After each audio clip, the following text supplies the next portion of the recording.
It is, and that's kind of what I love about it at this point. I was after a change, you know? And it's just so quiet, it's real living. In 2008, Heath Ledger had just delivered the most haunting performance of his career, The Joker, a role so intense, so unforgettable, it would go on to define a generation of cinema. Critics hailed him as a genius. Directors fought to cast him. Fans couldn't get enough. On the outside, he had everything: fame, money, a beautiful daughter, and the kind of immortality only Hollywood could offer. But on the 22nd of January, 2008, everything stopped. Heath Ledger was found dead in his New York apartment, naked, alone, and surrounded by a cocktail of prescription drugs. The headlines came fast. Another star gone too soon. Method acting gone too far. Conspiracies swirled. Was it suicide? Was it an accident? Was the Joker to blame? The world painted its own version of his death. The tortured artist who pushed too far. The young man swallowed by his own demons. But the truth? It's more complicated and far more tragic. Because what happened in Heath Ledger's final days was nothing like you think. He wasn't spiraling. He wasn't reckless. In fact, he was quietly, desperately trying to pull himself back. He was filming, creating, fighting to be present for his daughter. He was planning his next roles, building a life beyond the chaos of fame. And then he was gone. But the truth behind it is much darker. Before he was the Joker, before the Oscars, before the chaos, Heath Ledger was just a boy from Perth, Australia. Born on the 4th of April, 1979, he was the second child of Kim Ledger, a mining engineer, and Sally Ledger, a French teacher. On paper, it was an ordinary middle-class family. But inside those walls, things weren't always steady. When Heath was just 10, his parents divorced, a rupture that quietly rewired the way he saw the world. He bounced between households, struggling to find emotional stability.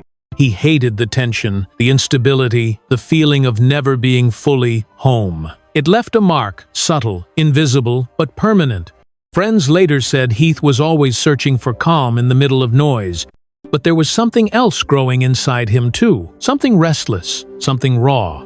He wasn't a loud kid. He didn't crave attention like most future stars. Instead, he studied people, observed their patterns, memorized their voices. He was fascinated by what made people tick.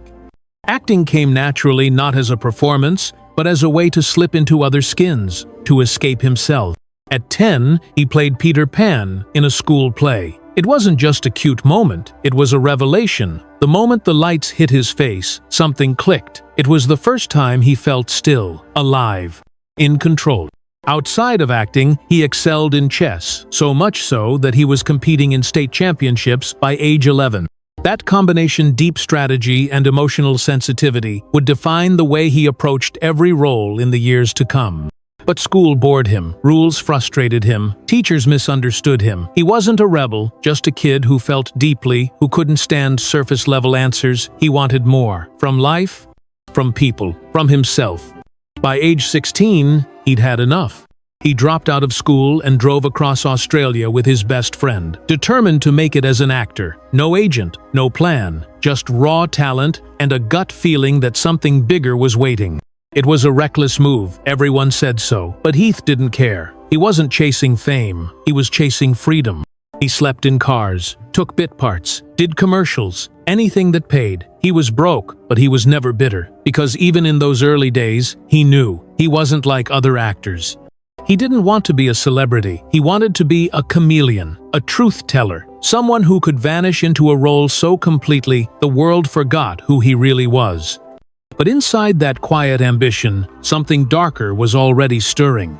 From a young age, Heath struggled with insomnia. He would lie awake for hours, staring at the ceiling, his mind refusing to rest. It wasn't just occasional, it was chronic, and it would haunt him for the rest of his life. Sleep, for Heath, was never guaranteed, and when it did come, it wasn't peace, it was escape. That need for stillness, for silence, would one day drive him to the very pills that would take everything away. But at 16, none of that had happened yet. He was just a kid with messy hair and big dreams, crossing deserts with a duffel bag full of scripts, trying to outrun the ghosts he hadn't yet named. And Hollywood? It was already calling. Hollywood didn't open its doors for Heath Ledger right away. But when it did, it swung wide open. His first break came not in Los Angeles, but back home in Australia. After years of hustling small roles in soap operas, student films, and commercials, he landed a part in the teen drama Sweat in 1996. It wasn't glamorous, the show was short-lived, but it gave him screen time, practice, and something even more valuable, the attention of casting directors. A year later, he got his first taste of international visibility in the Australian film Black Rock, where he played a teenager caught in the aftermath of a brutal crime. It was gritty, emotional, and a sign of what he was capable of when the role asked for truth instead of polish. Then came Roar, a fantasy series that bombed in ratings but brought Heath to the United States. It wasn't a success, but it was exposure. And it planted him exactly where he needed to be, in front of Hollywood's gatekeepers. He was just 19.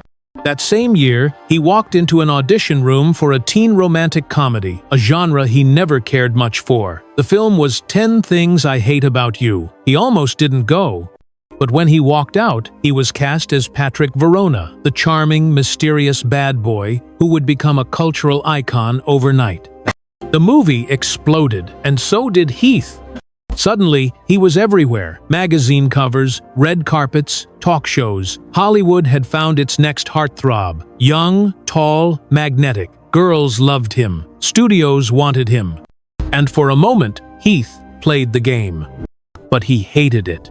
He didn't want to be a teen idol. He didn't want to be typecast. And he sure as hell didn't want to coast on his looks. So, while the world expected another rom-com or action flick, Heath made a different move. He turned everything down. Instead, he dove into The Patriot 2000, playing Mel Gibson's son in a sweeping war epic. Then came A Knight's Tale, a medieval underdog story where he somehow made jousting cool. Both films were box office hits. He was now not just famous, but bankable. But fame, to Heath, was a fragile illusion. In interviews, he often seemed uncomfortable, shrinking into his seat, eyes darting, brushing off compliments. He spoke about the industry with suspicion. He once said, "I'm not good at playing the Hollywood game," and it showed. He chose roles that scared him, confused his fans, pushed boundaries. He played a suicidal prison guard in Monsters Ball, a heroin addict in Candy, and most famously, Ennis Del Mar in Brokeback Mountain. That film changed everything.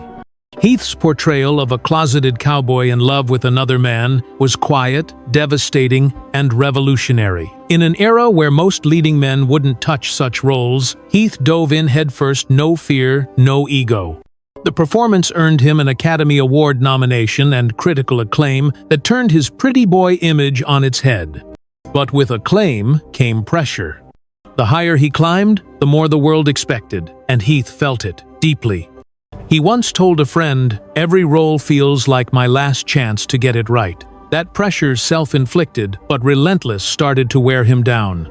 He was still working non-stop, still turning in performances that stunned audiences. But underneath the surface, something was cracking. He was exhausted, sleepless, restless, fighting to stay present as the demands of fame grew louder.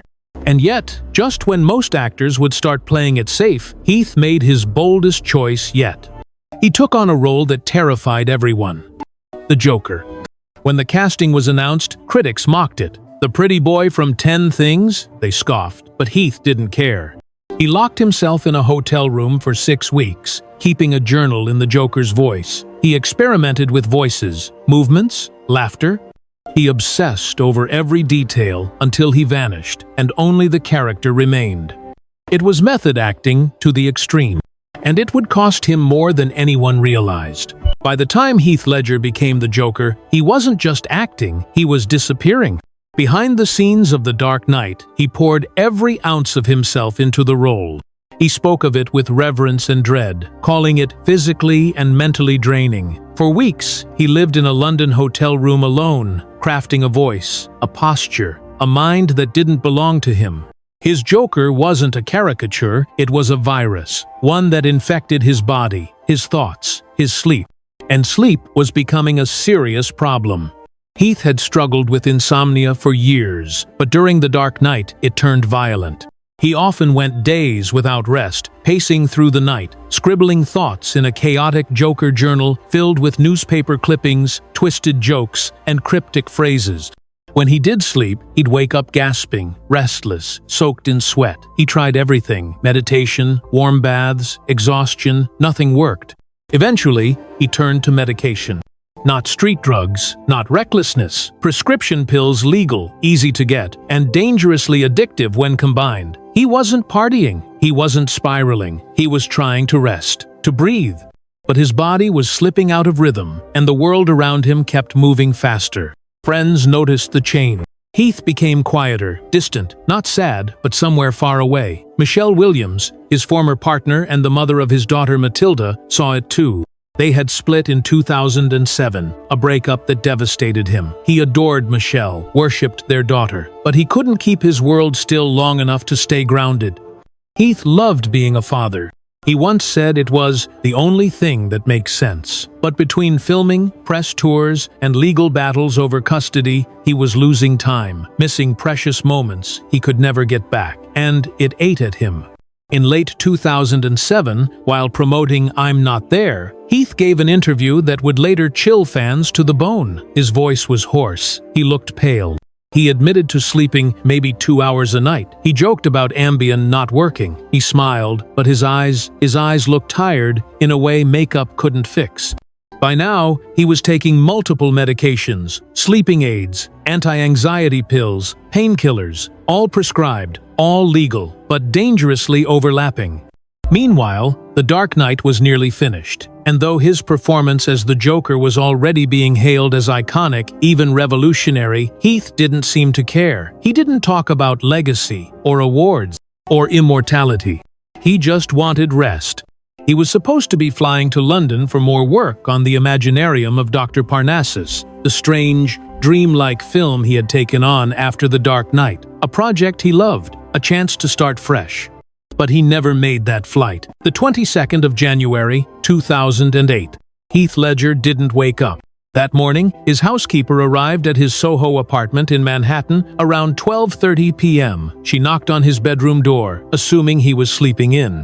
When there was no response, she went about her routine, tidying the space, answering the door for the masseuse who had been scheduled for a session that day. At 3 p.m., the masseuse knocked again, this time louder. Still nothing. She opened the door. Heath was lying face down on the bed, naked, motionless, the sheets barely disturbed. At first, it looked like sleep, peaceful, almost too peaceful. Then came the silence, the kind that doesn't breathe.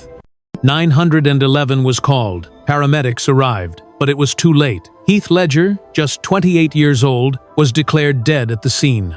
News broke within hours. Headlines blazed. Heath Ledger found dead in NYC apartment. The world gasped. Friends wept. Fans flooded social media. But no one could understand. He wasn't out partying.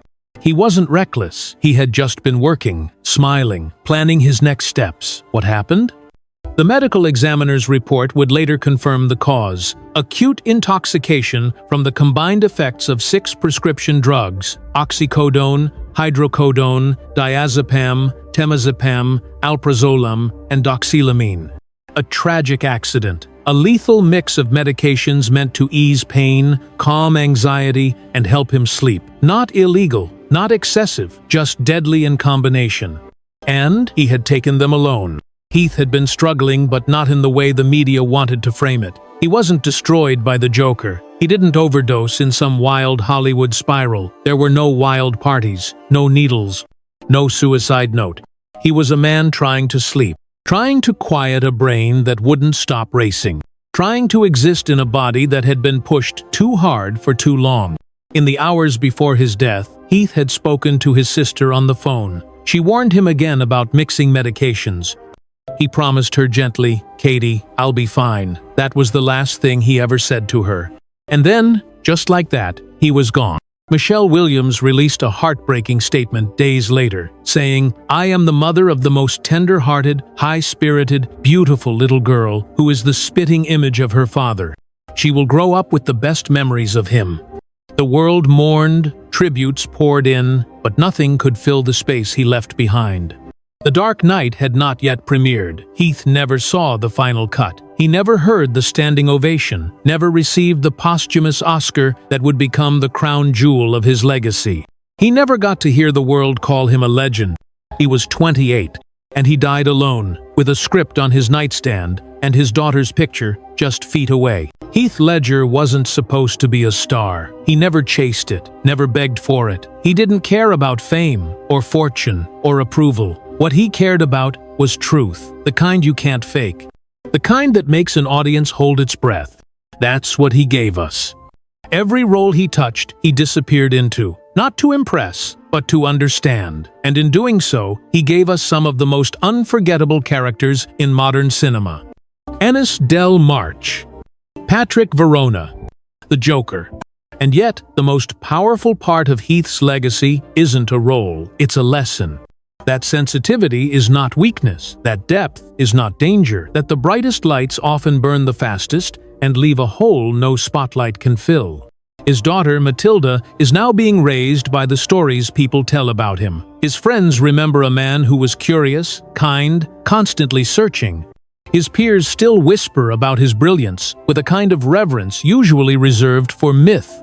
In 2009, Heath Ledger won the Academy Award for Best Supporting Actor. He didn't walk up to accept it. He didn't deliver a speech.